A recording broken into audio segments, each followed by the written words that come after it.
항상 대한민국에 정확하고 빠른 소식을 알리기 위한 시스코크입니다. 구독과 좋아요는 영상 제작에 큰 힘이 됩니다. 대한민국도 드디어 미래 기갑전력의 핵심인 K3가 서서히 모습을 드러내고 있습니다. K3는 세대를 훌쩍 뛰어넘는 사양 때문에 방산 경쟁국은 물론 중국, 일본의 시기를 맞고 있지만 기갑 최강국으로 가는 여정의 끝은 조금씩 보이고 있는데요.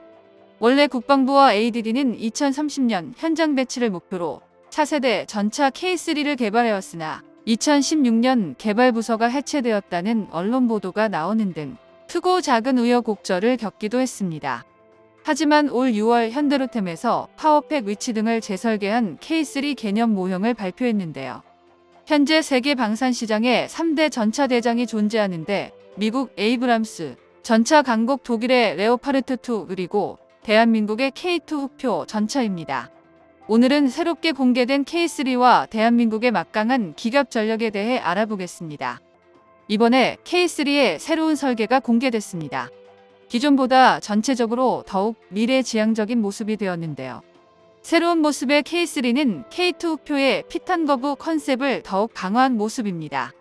여기서 말하는 피탄거부란 문자 그대로 적의 포탄을 맞고 버텨내겠다는 게 아니라 아예 피격당하는 상황 자체를 만들지 않겠다는 건데요.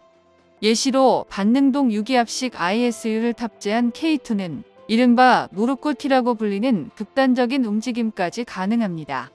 이 덕에 차체를 낮춰 골짜기나 구릉에 엎드리는 방식으로 적의 공격을 회피할 수 있고 반대로 언덕 위에 매복하는 방식으로 적을 요격할 수도 있습니다. 산악 지형이 많은 대한민국 안보 환경에 꼭 필요한 능력인데요. 물론 그렇다고 해서 방호력이 낮은 것도 아닌 게 K2 흑표는 RHA 기준 800mm 초중반을 관통할 수 있는 화력의 자탄을 방어할 수 있습니다. 이를 자탄 방어라고 하는데요. 이를 거꾸로 말하면 K2 흑표의 전면 방어력이 최소한 800mm 이상이라는 뜻이 됩니다. 적이 포격을 맞지 않고 맞더라도 최대한 버텨내도록 설계된 게 바로 대한민국의 K2 흑표인데요. 이번에 새로 공개된 K3는 여기서 한 발 더 나아가 스텔스 기능이 적용된 것으로 보입니다. 우선 가장 먼저 눈에 띄는 건 차체 정면과 측면 포탑 측면의 벌집 모양 구조물인데요. 포탑 측면의 벌집 모양 구조물은 66mm 6연장 연막탄 발사기를 대체해 다영역 차장 연막탄을 발사하는 장치입니다. K2 흑표의 소프트킬 능동 방호 장치에 사용되는 MSSG는 가시광선은 물론 자외선과 적외선 대역까지 불투과성을 갖추고 있으며 팽창 흑연을 첨가해 밀리미터파 대역 전파까지 흡수 산란시킬 수 있는데요. 쉽게 설명하자면 시각 열탐지 장비부터 레이더까지 모두 기만할 수 있다는 뜻입니다. 전차를 둘러싸고 있는 일종의 강력한 차단막인 셈인데요. 여기에 차체 측면에 달린 사이드 스커트 형식의 추가 장갑은 세라믹과 복합 소재 등을 이용한 모듈식 장갑 체계를 적용하는 한편 전차의 약점인 보기륜을 보호합니다. 그리고 가장 결정적으로 전체적인 스텔스 설계를 적용하였을 뿐만 아니라 스텔스 도료를 사용해 적의 레이더를 회피하고 피탄거부 능력을 더욱 강화한 것으로 해석되는데요. 이를 위해 현세대 전차에서 을에 관찰할 수 있는 전면부의 조종수 해치를 없애고 아이언 비전 같은 증강현실 기술을 적용한 것으로 예상됩니다. 심지어 포신 역시 레이더 전파를 흡수하는 스텔스 설계를 적용한 것으로 보이는데요. 현대 대전차 미사일 통칭 ATGMS는 대부분 적외선 추적 방식을 사용합니다. 대표적으로 대한민국의 현공, 미국의 제블린은 물론이고 북한까지 적외선 유도 방식을 탑재했으리라 추정됩니다. 이외에도 AGM-114 헬파이어, 스파이크 대전차 미사일 등 3세대 ATGMS는 적외선 추적과 밀리미터파 추적을 모두 사용하는데요. 그런데 마찬가지로 현대의 주력 전차들은 파워팩의 고출력화가 이루어지면서 방출하는 열의 온도가 상당히 높아졌습니다. 전차를 파괴하기 위해 개발된 ATGMS의 타버텍에게는 취약할 수밖에 없는 이유입니다. 그래서 현대전에서의 전차는 열을 내뿜는 배기구에 적외선 감수해망을 씌우거나 MCS 같은 전차 위장망을 덮어 열원을 최대한 숨기고 있는데요. 만약 이를 다형 역차장 연막탄으로 차단하고 스텔스 구조를 적용해 밀리미터파 추적까지 흡수할 수 있다면 전차의 생존율을 폭발적으로 끌어올릴 수 있을 것입니다. 이러한 장점 때문에 이번에 새롭게 공개된 K3는 기존 형상보다 더욱 스텔스 성능을 강조한 모양새인데요. 물론 바뀌지 않고 유지된 점도 있습니다.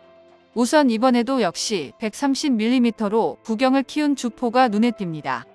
현재 K2 흑표가 55구 경장 120mm CN8 활강포를 탑재하고 있다는 걸 생각하면 10mm가 늘어난 셈이지만 관통력은 기존 대비 50% 이상 늘어나는데요.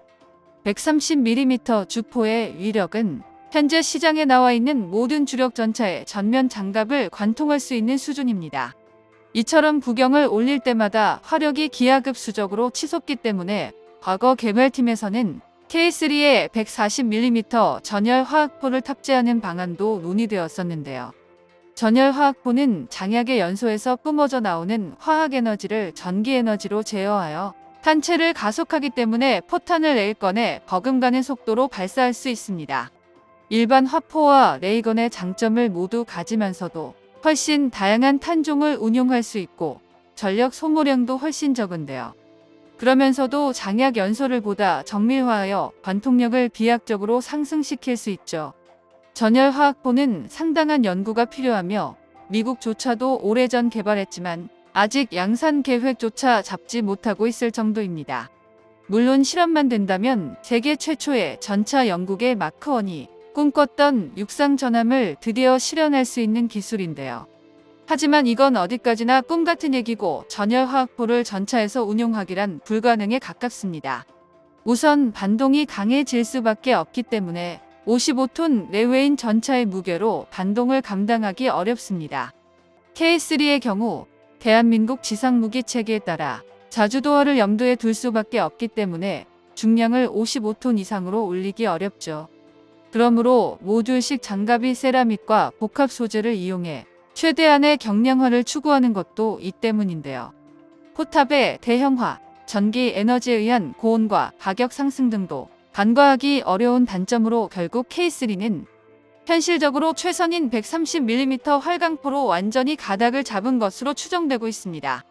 이외에도 K3 차세대 전차의 포탑에 달린 카메라는 K2 흑표 초기형에 제외되면서 많은 빈축을 샀던 하드킬 방식의 능동 방호 체계가 탑재되었다는 것을 의미하는데요. 탑재된 위치를 보면 전차에서 가장 취약한 부분인 상부 방어까지도 가능할 것으로 추정됩니다. 이 밖에도 레드백액에서 획득한 복합 고무궤도 역시 탑재될 텐데요.